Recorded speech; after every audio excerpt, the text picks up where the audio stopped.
গত বছরের ১লা জুলাই বাংলাদেশ এক অবিশ্বাস্য ঘটনার সাক্ষী হয়। এদিন শিক্ষার্থীদের কোটা সংস্কার আন্দোলন বৈষম্য বিরোধী ছাত্র আন্দোলনের রূপ নেয়। এটি ছিল প্রায় ১৬ বছরের আওয়ামী লীগ সরকারের পতনের সূচনা বিন্দু।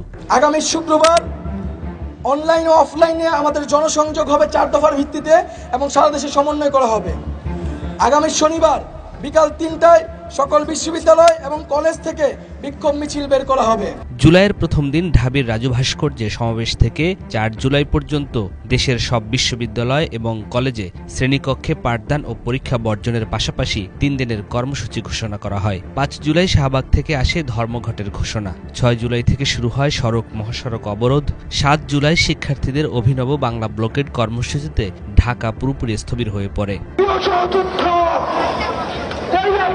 আমাদের আন্দোলন নয়, এই আন্দোলন কৃষকের আন্দোলন, শ্রমিকের আন্দোলন, এই আন্দোলন জাতির আন্দোলন, এই আন্দোলন রেমিটেন্স যোদ্ধার আন্দোলন।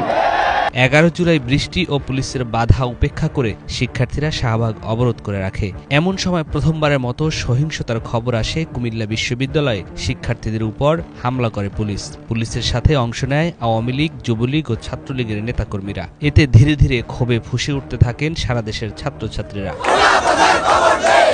১৪ জুলাই দাবি মানতে রাষ্ট্রপতিকে স্মারকলিপি দিয়ে ২৪ ঘন্টার সময় বেঁধে দেন শিক্ষার্থীরা। আমাদের দাবি হচ্ছে বৈষম্যমূলক যে কোটাগুলো রয়েছে সেগুলিকে বাতিল করে বিদ্যমান কোটা সিস্টেমকে সেটা যৌক্তিক সংস্কার করা।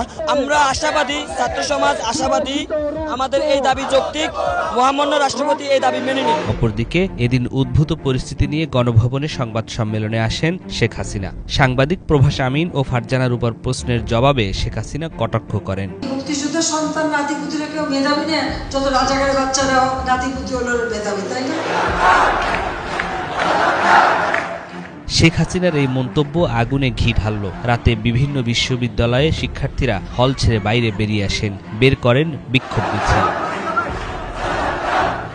পরের দিন ১৫ জুলাই শিক্ষার্থীদের ওই প্রতিবাদকে ক্যাশ করে আওয়ামী লীগ। এদিন হাসিনা আন্দোলনকারীদের তুচ্ছ তাচ্ছিল্য করে বলেন, নিজেদের রাজাকার বলতে তাদের লজ্জাও লাগে না। নিজেদের রাজাকার বলতে তাদের লজ্জা হয় না। এদিন আন্দোলনকারীদের রাজাকার স্লোগানের জবাব ছাত্রলীগ দেবে বলে উস্কানি দেন আওয়ামী লীগ সাধারণ সম্পাদক ওবায়দুল কাদের। সংস্কার আন্দোলনের কতিপয় নেতা যে সব বক্তব্য রেখেছে তার জবাব দেওয়ার জন্য ছাত্রলীগ সহ যারা তাদের এ আত্মস্বীকৃত রাজাকার, যারা নিজেদের অদ্যত্বপূর্ণ মানসিকতা প্রকাশ ঘটিয়েছে গত রাতে, তার জবাব তারাই। এরপরই বিকেল ৩টায় ঢাকা বিশ্ববিদ্যালয়ে দফায় দফায় শিক্ষার্থীদের উপর হামলা চালায় ছাত্রলীগ। আন্দোলনকারীরাও ঘুরে দাঁড়ানোর চেষ্টা অব্যাহত রাখেন। সাধারণ শিক্ষার্থী না, ছাত্রদলের কর্মী। আপনি বলছেন সাধারণ শিক্ষার্থী, আমি বলতেছি এগুলো স্ট্রাইকের কর্মী। তারা প্রতিদিন ৫,০০০ করে লোকজন এই আন্দোলনে পাঠান। এখন তারিখ যে আপনি আহ্বান জানাইছে, আপনারা তো এটা ফলো করে বলেন নাই। তারিখ যে আহ্বান জানাইলে কি ছাত্রদলের নেতাকর্মী আসবে না? ছাত্রলীগের হামলার প্রতিবাদে ১৬ জুলাই বিক্ষোভ সমাবেশ কর্মসূচিতে রংপুরে পুলিশের গুলিতে গুলিবিদ্ধ হন নিরস্ত্র আবু সাঈদ। লুটিয়ে পড়েন মাটিতে। খবর ছড়িয়ে পড়ে আবু সাঈদ শহীদ হয়েছেন। আন্দোলন মোড় নেয় চূড়ান্ত সংঘাতে। একদিনেই পুলিশের গুলি ও আওয়ামী লীগ, যুবলীগ, ছাত্রলীগের হামলায় শহীদ হন ৬ জন। ১৭ জুলাই আশুরার সরকারি ছুটিতে অফিস আদালত বন্ধ থাকলেও ক্যাম্পাসগুলো ছিল উত্তাল। এদিন রাজনীতিমুক্ত ঘোষণা করা হয় ঢাকা বিশ্ববিদ্যালয়ের ক্যাম্পাস সহ বিভিন্ন বিশ্ববিদ্যালয়। কয়েক দফা হামলা করে ক্যাম্পাস থেকে সাধারণ শিক্ষার্থীদের বের করে দেয় ছাত্রলীগ। বিশ্ববিদ্যালয় প্রশাসন হল বন্ধের ঘোষণা দেন। এর মধ্যেই দুপুর থেকেই সড়ক মহাসড়ক অবরোধ, গায়বানা জানাজা, কফিন মিছিল ও দফায় দফায় সংঘর্ষ চলে। আন্দোলন ঠেকাতে বন্ধ করে দেয়া হয় ইন্টারনেট। এদিন সন্ধ্যা ৭:৩০টায় কালো শাড়ি পরে জাতির উদ্দেশ্যে ভাষণ দেন শেখ হাসিনা। বরাবরের মতো এই ভাষণ দীর্ঘ ছিল না। ৮ মিনিটের ভাষণে তার চেহারা ছিল বিমর্ষ, ভীত।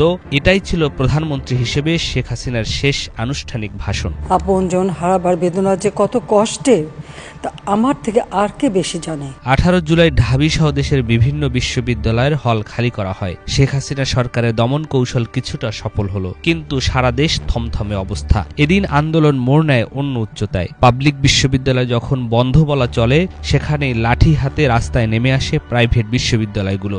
দ্বিতীয় দফায় আন্দোলন শুরু হয় এদের হাত ধরে। যুক্ত হতে থাকে বিভিন্ন শ্রেণী পেশার মানুষ। ঢাকার বাড্ডা, যাত্রাবাড়ি সহ দেশের ৪৭ জেলায় তীব্র আন্দোলন হয়। বাড়তে থাকে নিহতের সংখ্যা। প্রাথমিকভাবে ২৮ জনের মৃত্যুর খবর পাওয়া যায় এদিন। সন্ধ্যায় ছাত্রদের ঘোষণা আসে দেশ জুড়ে কমপ্লিট শাটডাউন বা সর্বাত্মক অবরোধ কর্মসূচি। ১৯ জুলাই ঢাকায় ব্যাপক সংঘর্ষ, হামলা, ভাঙচুর, গুলি, অগ্নিসংযোগ ও প্রাণহানির ঘটনা ঘটে। এদিন ৭৫ জনের মৃত্যুর খবর পাওয়া যায়। যাত্রাবাড়ি, শনির আখড়া এলাকা হয়ে ওঠে উত্তাল রণক্ষেত্র। রাত ৯:৩০টার দিকে ঘোষণা আসে শেখ হাসিনার ক্ষমা চাওয়া সহ ৯ দফা কর্মসূচি। কুল কিনারা না পেয়ে আইনমন্ত্রী আনিসুল হককে দায়িত্ব দেন ছাত্রদের সাথে কথা বলতে। আলোচনা শেষে ৯ দফা কমে হয় ৮ দফা। ওই দিন রাতেই ১৪ দলীয় জোটের নেতাদের সাথে বৈঠক শেষে জারি করা হয় কারফিউ, মোতায়েন করা হয় সেনাবাহিনী। এ রাতেই ডিবি তুলে নেন সমন্বয়ক নাহিদ ইসলাম, আসিফ মাহমুদ, সজীব ভুইয়া, বাকের মজুমদারকে। সারা দেশে পুরোপুরি বন্ধ করে দেয়া হয় ব্রডব্যান্ড কানেকশন। ২০ জুলাই কারফিউ ও সেনা মোতায়েন করেও পরিস্থিতি শান্ত করা যায়নি। যাত্রাবাড়ি, উত্তরা, বাড্ডা, মিরপুর ও মোহাম্মদপুরে চলে তুমুল সংঘর্ষ। ঢাকার বাইরেও চলে একই অবস্থা। ২০ জুলাই নাহিদ ইসলামকে চোখ বাঁধা অবস্থায় নির্যাতনের পর ফেলে যাওয়া হয়। যৌথ বিবৃতিতে কমপ্লিট শাটডাউন জোরদার করার আহ্বান জানায় আন্দোলনকারীরা।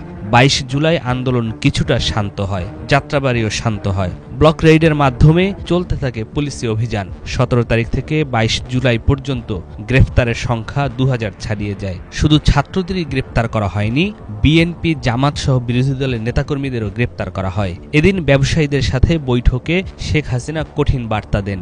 বলেন, শেখ হাসিনা পালায় না। শেখ হাসিনা পালিয়ে গেছে, শেখ হাসিনা নাই, শেখ হাসিনা চলে গেছে, শেখ হাসিনা পালায় না। ২৩ জুলাই সংবাদ সম্মেলন করেন বৈষম্য বিরোধী আন্দোলনের সমন্বয়করা।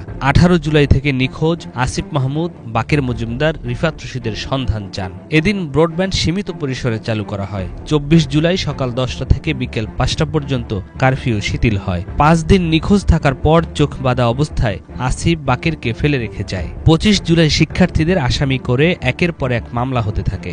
একই সাথে চলে গ্রেফতার। আবার হাসপাতালে কাতরাচ্ছে আহতরা, কেউ কেউ মারা যাচ্ছে। শেখ হাসিনা মেট্রো পরিদর্শনে গিয়ে কান্নায় ভেঙে পড়েন। তার এই কান্না ব্যাপক সমালোচনার জন্ম দেয়। এদিকে মন্ত্রীরাও নানা রকম হুমকি, হুঁশিয়ারি দিতে শুরু করেন। আজকে মেট্রো রেল বন্ধ, কারণ এই স্টেশন যেভাবে ধ্বংস হয়েছে, এটা সম্পূর্ণ ডিজিটাল সিস্টেম, ইলেকট্রনিক সিস্টেম, সম্পূর্ণ মডার্ন। এটা তো কতদিনের ঠিক হবে আমি জানি না। ২৬ জুলাই রাতে নাহিদ ইসলাম, আসিফ মাহমুদ সহ ৩ জনকে রাজধানীর গণস্বাস্থ্য কেন্দ্র থেকে আবারও তুলে নেয় ডিবি। এদিকে তখন আতঙ্কের নাম হয়ে ওঠে ব্লক রেইডের অভিযান। কোনো বাসায় শিক্ষার্থী পাওয়া গেলে গ্রেফতার। ২৭ জুলাই নিরাপত্তার কথা বলে তুলে নেওয়া হয় হাসনাত ও সার্জিসকে। এদিন শেখ হাসিনা পঙ্গু হাসপাতাল ও বিটিভি পরিদর্শন করেন। শেখ হাসিনা বলেন, তার কথা বিকৃত করে আন্দোলন চলছে।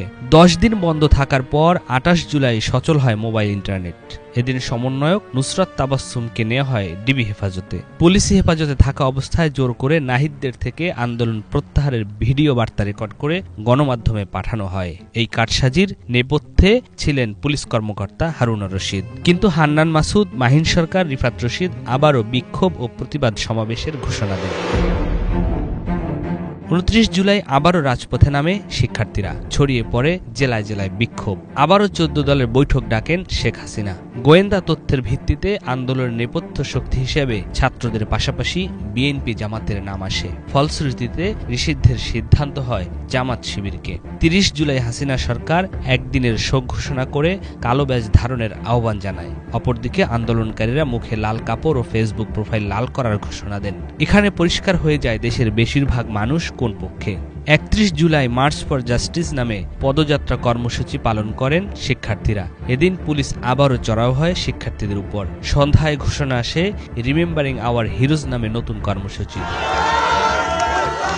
১ আগস্ট ব্যাপক সমালোচনার মুখে ও ৩২ ঘণ্টা অনশনের পর ৬ সমন্বয়ককে ছেড়ে দেয় ডিবি পুলিশ। এদিন সন্ত্রাস দমন আইনে জামাত ইসলামী ও ছাত্র শিবিরকে নিষিদ্ধ করা হয়। ২ আগস্ট গণহত্যা ও নিপীড়ন বিরোধী শিল্পী সমাজ বিক্ষোভ করেন। সন্ধ্যায় সর্বাত্মক অসহযোগ আন্দোলনের ডাক দেন বৈষম্য বিরোধী ছাত্র আন্দোলনের নেতারা। ৩ আগস্ট ঢাকা সহ সারা দেশে সড়কে আবারও নেমে আসে ছাত্র জনতা। বিভিন্ন স্থানে আন্দোলনকারীদের সাথে পুলিশ, আওয়ামী লীগ, যুবলীগ, ছাত্রলীগের নেতাকর্মীদের ব্যাপক সংঘর্ষ হয়। রাত ৩টায় শহীদ মিনারে সমাবেশের ঘোষণা আসে। দুপুর থেকে সেখানে জড়ো হতে থাকেন ছাত্র জনতা ও অভিভাবক, শিক্ষক, পেশাজীবী, সাংবাদিক, রাজনীতিবিদ, সংস্কৃতি কর্মী সহ নানা শ্রেণী পেশার মানুষ। এই সমাবেশে নাহিদ সহ প্রথম সারির সমন্বয়করা যোগ দেন। সমাবেশে শেখ হাসিনা এবং তার মন্ত্রিসভার পদত্যাগের এক দফা দাবি ঘোষণা করেন নাহিদ ইসলাম। সারা দেশে অসহযোগ আন্দোলনের কর্মসূচি ঘোষণা করা হয়। সরকারের আলোচনার প্রস্তাব প্রত্যাখ্যান করেন বৈষম্য বিরোধী ছাত্র আন্দোলনের নেতারা। সরকার পতনের ডাক আসায় ৪ আগস্ট মরিয়া হয়ে মাঠে নামে সরকারের সকল বাহিনী ও শেখ হাসিনার দলের লোকেরা। অসহযোগ আন্দোলন ঘিরে এদিন ৯৮ জন নিহত হন। আবারও বন্ধ করে দেয়া হয় মোবাইল ইন্টারনেট।